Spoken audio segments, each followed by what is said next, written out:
அம்மா எப்போ ஒரு டைம் சர்ச் போவாங்க, என்னையும் கூட்டிகிட்டு போவாங்க. நானும் கூட சர்ச் போவேன். ஒரு 600 படிக்கிறப்போ, 5th படிக்கிறப்போ நான் ப்ரேயர்லாம் பண்ணுவேன். ஏசப்பா ஒரு ஃபோட்டோ மாதிரி இருக்கும். என் தலைமையில் வச்சு நான் சும்மா ப்ரேயர் பண்ணிட்டே இருப்பேன். அதுக்கப்புறம் அப்படியே வாழ்க்கை போயிடுச்சு. அம்மாவும் ஒரு சர்ச்சுக்கு ஒரு நெட்டுட்டாங்க. நானும் அப்படியே வீட்டில் தான் இருந்தேன். ஒரு 8th ஸ்டாண்டர்ட் தாண்டும்போது எனக்குள்ள இந்த இச்சையான பார்க்குறது ஒவ்வொரு அவையும் எனக்குள்ள பாவம் செய்ய ஆரம்பிச்சிச்சு. ஒவ்வொரு அவையும் பாவத்தை நோக்கி ஓடிக்கொண்டே இருந்துச்சு. அந்த 8th ஸ்டாண்டர்ட் படிக்கிறப்போ பொருளாத பாவம் செய்வேன். வாசகோட சொல்ல செயற்கை பிழைப்பை கொடுக்கும், செயற்கை பிழைப்பை கெடுக்கும். அதே மாதிரி என்னுடைய செயற்கையெல்லாம் பெரிய பசங்க தான் செய்வேன். அவனுக்கு இந்த சிகரெட் பண்ணுறது அதெல்லாம் எனக்கு அப்படியே கொஞ்சம் கொஞ்சமாக கற்றுக் கொடுத்தாங்க. ஒரு டைம் நீ பண்ணுற சொன்னேன். நான் அப்போ எனக்கு அது பிடிக்காது.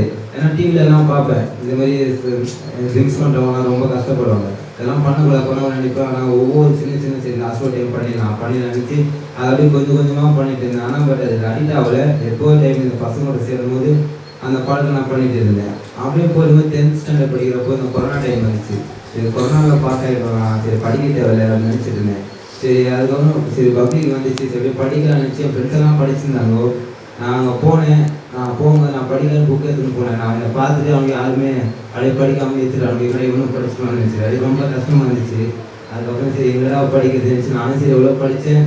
ஆனால் அந்த 10th ஸ்டாண்டர்ட் ஃபெயில் ஆகிட்டேன். 10th எல்லாரும் பாஸ் ஆகிடலாம் ஸ்கூலுக்கு போயிருந்தாங்க. அந்த 11th ஸ்டாண்டர்ட் போகணுன்னு ரொம்ப ஆசை. அந்த சின்ன வயசுல இருக்கும்போது அது ட்ரெஸ் போடணும்னு அந்த ஆசை எல்லாம் ஸ்கூலுக்கு போகும்போது ரொம்ப கஷ்டமாச்சு. அப்போ தான் இந்த அதாவது அம்மா வந்து சர்ச் அவங்க கிறிஸ்டின் சர்ச்செல்லாம் போவாங்க. போய் அவங்ககிட்ட ப்ரேயர் பண்ணுவேன். 10th பாஸ் ஆகுனாலே நான் போய் ப்ரேயர்லாம் பண்ணுவேன். எசப்பா நான் பாஸ் ப்ளீஸ் சொல்லி போய் ப்ரேயர்லாம் பண்ணேன். அந்த 10th நான் பாஸ் ஆகிட்டேன். அந்த 10th ஸ்டாண்டர்ட் முன்னாடி பார்த்தீங்கன்னா ரொம்ப பாவத்தில் சரி அந்த சின்ன வயசுலேயே விபச்சார பாவத்தில் விழுந்துட்டேன். ரொம்ப சிக்கி ஏதோ நான் என்னை மறந்து பாவத்திலே வாழ்க்கை ஓடிட்டு இருந்தேன். அந்த 11th ஸ்டாண்டர்ட் வரும்போது அந்த 11th ஏதோ அப்படியும் கொஞ்சம் விபச்சார பாவத்தை நிறுத்திட்டேன். ஸ்கூல் முடிச்ச அப்புறம் அந்த பஸ் ஸ்டாண்டு போவேன். பஸ் ஸ்டாண்டு போயிட்டு எல்லா பொண்ணும் பார்த்து பேசிட்டு வீட்டுக்கு போதே 7 மணிக்கு 8 மணிக்கு தான் போவேன் நான். ஏன்னா ஸ்கூலுக்கு கிளாஸுக்கும் போக மாட்டேன். அப்படியே ஒரு நோட்டு மட்டும் தான் எடுத்துன்னு போவேன். நோட்டு மட்டும் எடுத்துன்னு போயிட்டு எல்லாரும் அப்படியே கிரவுண்ட்லேயே பின்னாடி அந்த தோப்பு ஒன்று இருக்கும். அந்த தோப்புலேயே உட்காந்துட்டு அப்படியே ஈவினிங் டைம் 4 மணி ஆனாலே பேசலாம் வாஷ் பண்ணிட்டு போய் பேசலாம் பார்க்கணும். அதனால சொல்லி அந்த ஆர்வத்தில் போய் அந்த 4 மணி வரைக்கும் உட்காந்துருவோம். 4 மணி உட்காந்து 8 மணி வரைக்கும் நானும் என் கூட ஒருத்த மட்டும் தான் இருப்பான். 2 பேர் வெறிக்க பார்த்துட்டு அப்படியே வந்திருந்தோம். அந்த ப்ளஸ் 2 போன அப்புறம் என் கையில் மொபைல் வந்தது. மொபைல் வந்த அப்புறம் அந்த மொபைலில் சுத்தமாக பார்க்க ஆரம்பித்தேன். அந்த இன்ஸ்டாகிராம் ஒரு ஆப் ஏற்றினேன். அந்த ஆப்பில் நான் அந்த கேர்ள்ஸ் கிட்ட பேசாமல் தூங்கவே மாட்டேன். எனக்கு தூக்கமே வராது. ஒரு நாளைக்கு நான் பாவம் செய்யலைன்னா என் கனவுல நான் பாவம் செய்யணும்.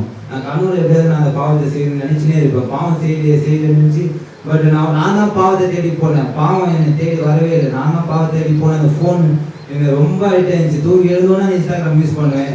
நைட்டு 12 மணி வரைக்கும் 1 மணி வரைக்கும் மெசேஜ் பண்ணிகிட்டே இருந்தேன். அதுக்கப்புறம் எனக்கு ப்ளஸ் 2 போனேன். ப்ளஸ் 2 ஃபெயில் ஆகிட்டேன். எல்லாம் எங்கள் ஊரில் இருக்கிறவங்க எல்லாரும் பாஸ், கேர்ள்ஸ் பாய்ஸ், நான் ஒருத்த மட்டும்தான் ஃபெயிலு.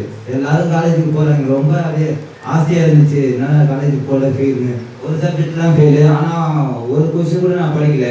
ஒரு சப்ஜெக்டில் ஃபெயில் ஆகிட்டேன். ஃபெயிலில் ரொம்ப கஷ்டப்பட்டேன். அப்போ தான் அண்ணன் வந்து இதுமாரி காலேஜ் வீட்டில் நான் என் ஃப்ரெண்ட்ஸ் எல்லாம் பேசியிருந்தாரு. இதுமாரி ஆண்டு இதெல்லாம் செய்வார், இதெல்லாம் போவார் சொல்லியிருந்தாரு. சரி வரலான்னு ஒரு டைம் இங்கே சர்ச்சுக்கு வந்துட்டு போயிட்டேன். வந்து போன அப்புறம் என்னோட பாவம் எல்லாமே அப்படியே போயிடுச்சு. ஒரு டைம் தான் வந்து போனேன். ஏதோ தொடர்ந்து 2 வாரம் 3 வாரமே நான் வரல. எல்லாம் என்கிட்ட பேசணும் எல்லாம் விட்டு போயிட்டாங்க. நானும் வெறுப்பேன்னா இது சும்மா பேசினது நமக்கு எடுத்து அப்படி இப்படின்னு நினச்சிருந்தேன். வந்தோடனே என் பாவம் எல்லாமே என்னை விட்டு போயிடுச்சு. என்னடா பாவம் விட்டு போய் சொல்லி கதறி அழுதுட்டு இருந்தேன். எப்படி சரி நம்ம செத்துலாம். ப்ளஸ் 2 ஃபெயில் ஆயிடுச்சு. வீட்லேயும் எல்லாம் மதிக்க மாட்டாங்க. எல்லாம் காலேஜுக்கு போகிறாங்க. கூட இருந்த எந்த யாரும் பொண்ணு யாரும் பேசலை. நம்ம என்ன பண்ணலாம், செத்துலாம், நாம எதுக்கு வாழ்ந்துருக்கலாம் அப்படின்னு நினைக்கும் போது தான் அன்றைக்கி நைட்டு எனக்கு ஒரு மாதிரி உணர்வு வந்துச்சு. சரி எனக்கு சர்ச்சுக்கு போகணும். நாளைக்கு நீ சர்ச்சுக்கு போ, எல்லாமே சரியாயிடும். நாளைக்கு நீ சர்ச்சுக்கு போகுது. சரி எப்படியாவது நம்ம காலை எழுதணும், நம்ம சர்ச்சுக்கு முதலாக போயிடலாம் நினச்சேன். காலை எழுந்தேன். சரி எங்கே அடுத்த வாரம் பார்த்துக்கலாம் அப்படின்னு நினச்சேன். இல்லை இன்னைக்கு நான் போயே ஆகணும்னு சொல்லி காலையிலே கிளம்பி வந்துட்டேன். வந்த அப்புறம் தான் தெரிஞ்சு என்னுடைய பாவத்தினால தான் அப்படி இருக்குது. அதுக்கப்புறம் ஆண்டவர் ஒவ்வொரு பாவத்தை காட்டினாரு. அதுவும் பைபிள் படிக்கிறப்போ என்னுடைய பாவம் தான் அவருடைய முகத்தை மறைக்குதுன்னு நினச்சேன். அப்புறம் ரொம்ப அசுத்தமாக நிற்கும் போது ஒரு ரீசெண்டாக அதுக்கப்புறம் என் பாவம் தேடி வந்துச்சு. எனக்கு கேர்ள்ஸ் எல்லாம் கால் பண்ணாங்க. ஹலோ பாலாங்க. நான் சொன்னேன் பாலா நீங்கள் நினைக்கிற பாலா இல்லைங்க, பாலா இல்லைன்னு சொல்லி அதிகமாக எல்லாத்தையும் அவாய்ட் பண்ணிட்டேன். இன்ஸ்டாகிராமு, ஃபேஸ்புக்கு எல்லாமே டெலிட் பண்ணிட்டேன். அவர் டெலிட் பண்ணப்போ தான் எனக்கு ஒரு ஃப்ரீ இருக்குது, சரி நம்ம ஆண்டுக்காக வாழன்னு நினச்சி அதுக்கப்புறம் மனம் திரும்ப ஸ்டார்ட் பண்ணேன். மனம் திரும்பும் போது எவ்வளோ பணம் காசே இல்லை என்கிட்ட. போய் எவ்வளோ திருடினேன், வீட்டிலலாம் போய் திருடி இருக்கேன். அதே இந்த +2 ஸ்டாண்டர்ட் படிக்கிறப்போ ஒரு டைம் குடிச்சிருக்கேன். ஒரு 4-5-6 டைம் நான் குடிச்சிருப்பேன். ஸ்கூலில் அதுக்கே என் ஃப்ரெண்ட்ஸ் எல்லாம் கும்பலாக இருந்தாங்க. எப்படின்னா ஸ்கூலில் என்னை உசுப்பேற்றி விட்டாங்கன்னா நான் என்ன வேணா பண்ணுவேன். வரம் போகிற சின்ன சின்ன பசங்க அடிப்பேன், அவன்கிட்ட காசை கொடுங்குவேன், சண்டைனாலே ஓடுவேன். ஆனால் எனக்குள்ள பயம் இருக்கும், எங்கேயும் என்னை நடிச்சிருவேன். ஆனால் அந்த நான் பயத்தை காட்ட மாட்டேன். நாம தான் ஸ்கூலில் அப்படி சொல்லி ஸ்கூலில் சைக்கிள் இருக்கும், ஆனுவல் டே நடந்துச்சு. அது ஆனுவல் டே என் ஃப்ரெண்ட்ஸ் எல்லாம் இருந்தாங்க, மேனேஜிக்கு நம்ம சரக்கு போகணுன்னு சொல்லியிருக்காங்க. காசு எதுவுமே இல்லை. அதனால நான் சொன்னேன், ஒரு சைக்கிள் இருக்கிற ஸ்கூலில் அந்த சைக்கிள் நம்ம திருடி போட்டுக்கலாம் சொல்லி அந்த சைக்கிளை திருத்தனமாக திருடி எடுத்துகிட்டு போய் போகிற வழியில் கம்பி அதெல்லாம் இருக்கும், அதெல்லாம் எடுத்து போய் இரும்புகளில் போட்டு ட்ரிங்க்ஸ் போட்டு ஸ்கூலில் ரொம்ப அராஜகம் பண்ணிட்டு ஸ்கூல் முடிச்சுட்டு வெளியில் ரோட்டில் போகும்போது பஸ்ஸுக்கு இதெல்லாம் எல்லாம் கத்திக்கின்னு போய் ஜூஸ் கடையெல்லாம் போய் ஜூஸ் கொடுத்து காசு கொடுக்காம வந்தோம். டீ கடையில் போய் டீ குடிக்காம காசு கொடுக்காம வந்தோம். அதெல்லாம் போய் மனம் திரும்புறப்போ அதெல்லாம் சொல்லி அவங்ககிட்ட நான் கொடுத்தேன். அதை நான் பார்க்கும்போது லாஸ்ட்டு பைபிள் சொல்லும், பாவத்தின் சம்பளம் மரணம். அது கண்டிப்பாக அது நான் இப்போ தான் உணர்ந்தேன். பாவம் வந்து அப்படியே லாஸ்ட்டு நம்ம மரணத்துக்கு கொண்டு போச்சு. சின்ன வயசுலேருந்து பாவம் செஞ்சுனே இருந்தேன். ஏன்னா பார்ப்பேன், ஒவ்வொரு பாவத்தையும் நான் பார்ப்பேன், ரொம்ப கேவலமாக பார்த்துட்டு இருந்தேன். கேட்பேன், யாரும் அசிங்கமாக பேசுவாங்க, அதை போய் கால் கொடுத்து அப்படி கேட்பேன். ஒவ்வொரு அசுத்தமாக பேசும்போது எப்போ இங்கே வந்து போனேன், எவ்வளோ சர்ச் போயிருக்கேன், பட் அங்கே எதுவும் சொல்ல ஒரு டைம் தான் வந்து போனேன். அதனால வந்த அப்புறம் தான் தெரிஞ்சுது என்னோட பாவம். அப்படியே அந்த பாவத்தை ஒன்று ஒன்றா அறிக்கை செஞ்சேன். அறிக்கை செஞ்ச அப்புறம் எசப்பா பண்ணி பைக்கில் போவேன், கத்தினே போவேன், எசப்பா ப்ளீஸ்ப்பா பேசுங்க அப்படின்னு சொல்லி தொண்டை வலிக்கிறேன் எசப்பா அப்படின்னு கத்தினே போவேன். அப்படின்ட்டு நான் பேசினே போவேன். அதுக்கப்புறம் தான் ஒவ்வொரு பாவத்தை அறிக்கையில எல்லா பணத்தையும் கொடுத்தேன். ஒவ்வொரு நாளைக்கும் கேட்பேன், ஏசப்பா எனக்கு என் பாவம் நான் அறிக்கை செய்யணும், காசு கொடுங்க கேட்பேன். அவர் ஒவ்வொரு நாளும் எனக்கு 500 700 காசு கொடுத்துன்னு இருப்பாரு. அவ்வளோ உதவி செஞ்சார் எனக்கு என் பாவத்தை அறிக்கிறதுக்கு. எவ்வளோ வீட்டில் திருடி இருக்கும். ஒரு வீட்டில் நானும் என் ஃப்ரெண்டு போனோம், போய் அந்த வீட்டில் இருக்கிற எல்லா கம்பி ஃபர்ஸ்ட் டைம் என்னை கூப்பிட்டான், அதெல்லாம் தப்பு எங்கடா போய் திருடிங்க. எனக்கு சின்ன வயசுல திருடுறதெல்லாம் பிடிக்காது.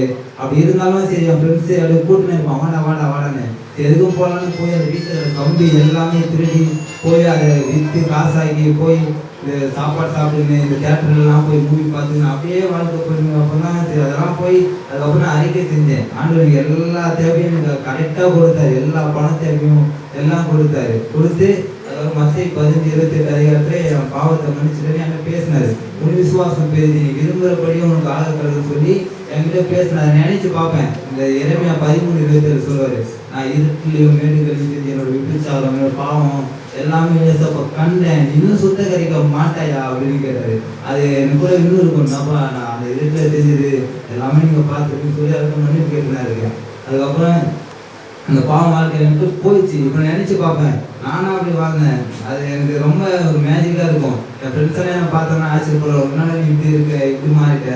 முன்னாடி என்னை பார்த்து நான் ஸ்கூல் படிக்கிறப்போ இன்னும் பார்த்தா நான் இப்படி ஆனேன், என்னை பார்த்து எவ்வளோ கெட்டு போனாங்களோ, முடியெல்லாம் அதிகமாக வச்சுருந்தேன். எங்கள் ஊரில் சின்ன பையன் அவன் அம்மாட்ட சொல்கிறாங்க, ஆனால் அம்மா நான் முடி வெட்ட மாட்டேன், பாலனவே நான் முடி வளர்க்க போகிறேன் அப்படி சொன்னான். அப்படி நான் நினைச்சு பார்த்தேன், இன்னும் சின்ன பையன் என்ன பார்த்து கெட்டு போகிறான்னு சொல்லி அந்த முடியை நான் வெட்டிட்டேன். என்னால் அவன் கெட்டு போகக்கூடாது. அதுவும் இங்கே சர்ச்சைக்கு வந்த அப்புறம் தான் எனக்கு புரிஞ்சுது. அதுக்கு முன்னாடி நான் சின்ன பசங்களுக்கெல்லாம் என்ன மாதிரியே ஒரு ஸ்டைலாக எல்லாரும் பண்ணி அனுப்பேன். அதுக்கப்புறம் இங்கே வந்த அப்புறம் தான் எனக்கு தெரிஞ்சு இதெல்லாம் தப்பு, இதெல்லாம் சரி.